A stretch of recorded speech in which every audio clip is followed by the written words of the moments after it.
¿Qué tal? ¿Cómo andan? Bienvenidos a otro encuentro de La Semana Bajo la Lupa. Como hacemos siempre, vamos a meternos de lleno en la actualidad de Olavarría, de la región, para tratar de entender un poco mejor qué fue lo que pasó en estos últimos días. Y una aclaración importantísima antes de arrancar. Todo, pero absolutamente todo lo que vamos a charlar acá sale de la cobertura que hizo el diario Portal Urbano entre el 13 y el 20 de septiembre. La idea es esa, ¿no? Agarrar las noticias, conectarlas y ver el panorama completo. Así que bueno, sin darle más vueltas, empecemos a desmenuzar la semana. Para que se entienda bien cómo vamos a ir avanzando, armamos este mapa con 5 temas centrales. Primero vamos a empezar por lo local, lo que más se siente en el día a día, las obras públicas que están frenadas y el debate que se puso picante por el aumento de las tasas. De ahí saltamos a la calle, a la movida social, con la marcha masiva que hubo para defender la universidad pública. En tercer lugar, un bloque un poco más denso, el de las crónicas policiales y los hechos que sacudieron la ciudad. Después, levantamos un poco la vista para ver el tablero nacional, el debate político, la economía y cómo todo eso al final nos pega de cerca. Y cerramos bien arriba con una de esas noticias que te inflan el pecho. Un verdadero orgullo de Olavarría. Bueno, vamos con el primer tema. Un tema que la verdad es complejo y nos toca a todos el bolsillo y la vida cotidiana, la economía de la ciudad. Vamos a hablar de cómo el freno a la obra pública que viene de Nación está impactando acá y cuál es la respuesta del municipio. Una respuesta que, por un lado, busca mantener obras con fondos propios, pero por otro necesita actualizar las tasas municipales. Y eso, claro, generó bastante revuelo. Es la historia de cómo las grandes decisiones que se toman en Buenos Aires se sienten y fuerte en cada rincón de Olavarría. Y para que tomemos dimensión del problemón que esto significa, la frase de Orfel Fariña, el secretario de Obras Públicas, es clarísima. En una nota no dijo que era una mala noticia, usó la palabra malísima. Y tiene una explicación. Fariña dice que para Olavarría el golpe es doble o hasta triple. ¿Por qué? Porque nuestra ciudad, nuestra economía, gira muchísimo en torno a la construcción. Cuando se frena la obra pública, no solo se para un edificio o una ruta, se para toda una cadena. Las canteras venden menos piedra, los camiones viajan menos, los corralones tienen menos movimiento. Es un efecto dominó que le pega de lleno al corazón productivo de la ciudad. Y lo que dice Fariña no es una sensación, Se apoya en números que, la verdad, asustan un poco. Miren este gráfico, nos muestra las dos consecuencias más duras de este parate. Por un lado, la parte humana, la más dolorosa. Se calcula que se perdieron más de 1.500 puestos de trabajo en el sector privado local. ¡1.500! Para tener una idea, esto nos lleva a niveles de desempleo parecidos a los peores momentos de la pandemia, allá por el 2020. Y claro, cuando la gente pierde el laburo, ¿a dónde recurre? Aumenta la demanda en desarrollo social, en salud, es lógico.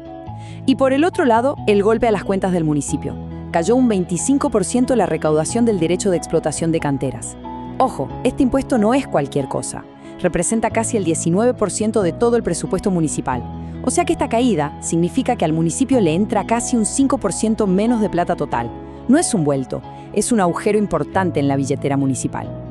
Ahora, está bueno ponerle nombre a estas obras frenadas, para que no quede en algo abstracto. No es la obra pública en general. A ver, el colector cloacal norte, fundamental para llevar cloacas a un montón de barrios. Es un tema de salud básica. La urbanización de lotes en el Coronel Dorrego, una respuesta directa a la gente que necesita un terreno para construir su casa. El Centro Cultural en la vieja estación El Provincial, un sueño de años para toda la movida cultural de la ciudad, para tener un espacio propio. Y a esto hay que sumarle otras obras que ya venían con problemas, como el acceso a Sierras Vallas o el edificio para la Facultad de Ciencias de la Salud, que es una necesidad imperiosa. Cada uno de estos proyectos parados es una mejora en la calidad de vida que queda en pausa. Frente a este panorama, con todo lo que viene de Nación frenado, la gestión municipal intenta mostrar que no se queda de brazos cruzados y apuesta a la obra con fondos propios, la otra cara de la moneda, digamos. Y un ejemplo claro de esto es el mantenimiento del Camino a la Piedra, que es una ruta clave, pero clave de verdad para toda la producción minera de Olavarría. Se está hablando de una inversión de alrededor de 300 millones de pesos. ¿Para qué? Para garantizar que los casi 27 kilómetros del camino estén transitables. Por ahí pasan todos los días decenas y decenas de camiones gigantes. La obra va a incluir regado, repaso con máquinas, bacheo, lo básico y esencial para que la rueda de la economía local no se frene del todo. Y esa inversión no es que se decide a dedo, ¿no? Va por un proceso de licitación pública como corresponde. Esta tabla nos muestra qué pasó cuando se abrieron los sobres con las ofertas. El municipio había calculado un presupuesto oficial de un poco más de 356 millones de pesos. Y se presentaron 3 empresas. Esto es bueno, porque muestra que hay interés en hacer la obra. A ver, tenemos una oferta de Maximiliano Bordakiewicz por 294 millones, bastante más baja que el presupuesto. Otra de Rubén Horacio Saki por casi 321 millones, que también está por debajo. Y una tercera de ANCAT S.A. que se fue para arriba, casi 486 millones. Ahora, no es que gana la más barata y listo. Una comisión tiene que analizar todo. Si las empresas son solventes, si técnicamente pueden hacer el laburo, etc. Y ahí se decide a quién se le da la obra, buscando lo mejor para la ciudad. Y siguiendo con esta idea de obras que sí avanzan con plata de acá, esta semana el intendente Maximiliano Wessner anduvo recorriendo la construcción de la playa de camiones en Sierras Bayas. Este es otro proyecto recontra importante, muy pedido por los vecinos de la localidad. ¿Por qué? Porque va a ordenar el tránsito de los camiones, que hoy se meten por las calles del pueblo, las rompen todas y generan un lío bárbaro. Según informaron, las torres de luz ya funcionan y se está laburando a full en el alambrado, la oficina de control y los baños. Es otra señal de que, a pesar de todo, el municipio intenta seguir moviendo la obra pública local. Pero bueno, acá viene la parte complicada. Todo este esfuerzo municipal, en un momento en que entra menos plata por coparticipación y por las canteras, tiene que financiarse de algún lado. Y ahí es donde entramos en el tema más áspero del debate local, el aumento de las tasas municipales. El gobierno anunció una suba del 14,15%. El argumento oficial es que este número no es un capricho, sino que sigue el índice de precios al consumidor, o sea, la inflación del último semestre. La explicación es bastante directa. Dicen que sin esta actualización sería imposible seguir bancando servicios que son clave, como el subsidio al boleto de colectivo, la atención en las salitas de los barrios o la ayuda social, que como vimos, cada vez la pida más gente. Para bajar a tierra este 14,15% y que se entienda bien cómo nos afecta en el día a día, miremos un ejemplo súper concreto, el estacionamiento medido. Miles de personas que van al centro todos los días lo usan. A partir de octubre, estos van a ser los nuevos valores. La hora en la zona 1, la del microcentro, se va a 450 pesos. En la zona 2, un poco más alejada, a 225. Y lo mismo pasa con los abonos mensuales.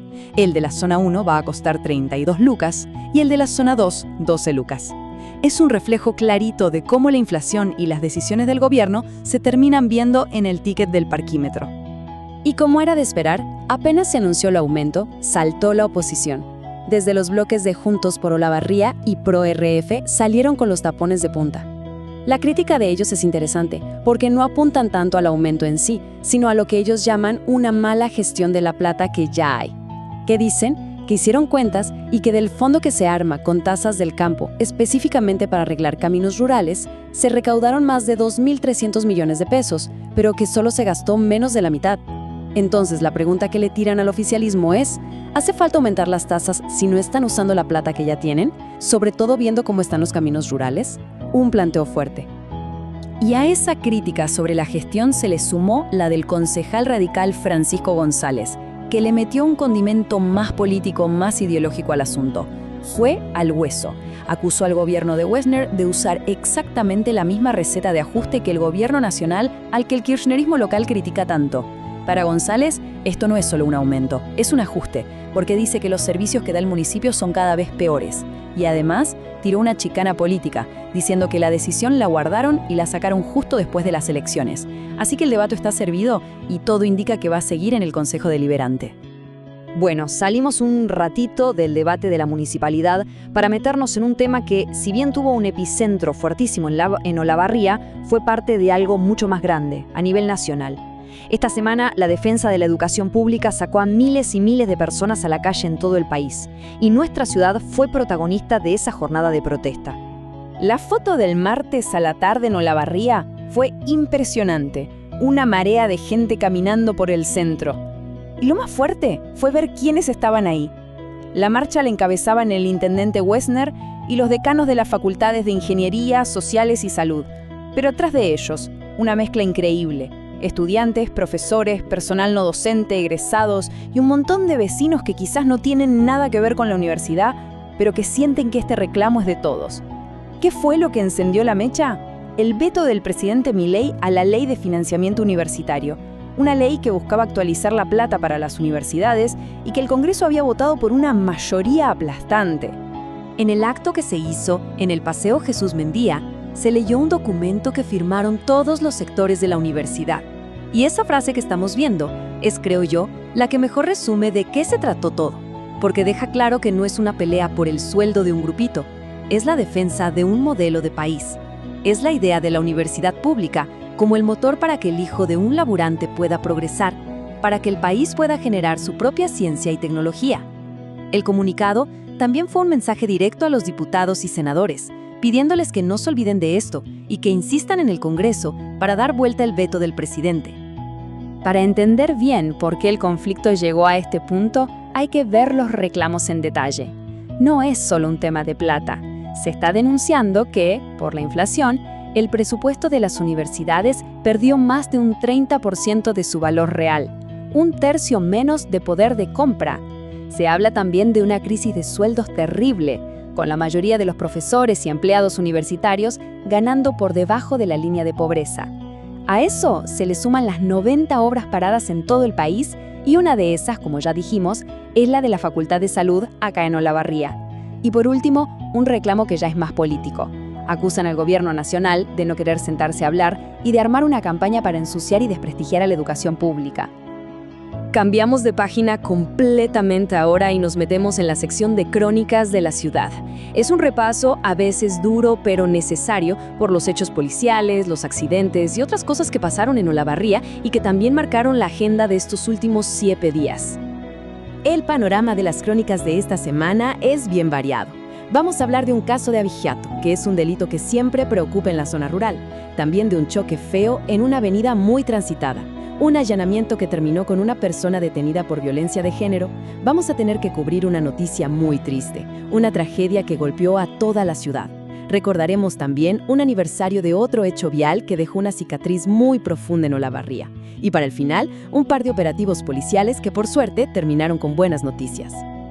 Arrancamos con un resumen de los partes policiales de la semana.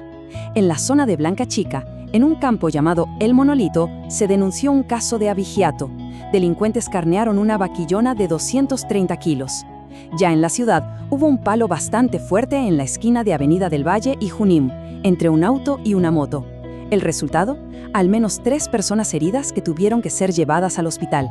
Por otro lado, la justicia ordenó un allanamiento en el barrio Facundo Quiroga, y ahí detuvieron a un hombre de 44 años por una causa de amenazas en un caso de violencia de género.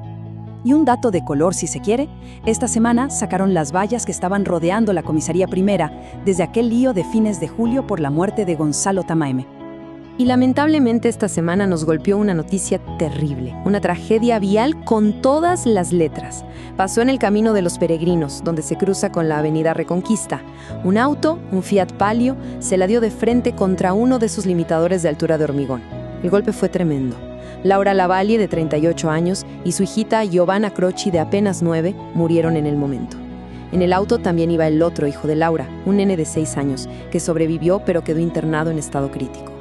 Una noticia que te parte al medio, que generó un dolor y una conmoción enorme en toda la ciudad, sobre todo en la comunidad de la Escuela Mariano Moreno, a donde iban los chicos. Y hablando de tragedias que marcan a una ciudad, este 15 de septiembre se cumplieron 17 años de un hecho que Olavarría no olvida, la tragedia del Camino Unión de los Pueblos. Vale la pena recordarlo. En 2008, una combi que llevaba estudiantes para Azul fue chocada por un tren. Murieron 4 chicos, Mariana Ascona, Belén Laveglia, Matías Cabrera y Nadia Spaltro.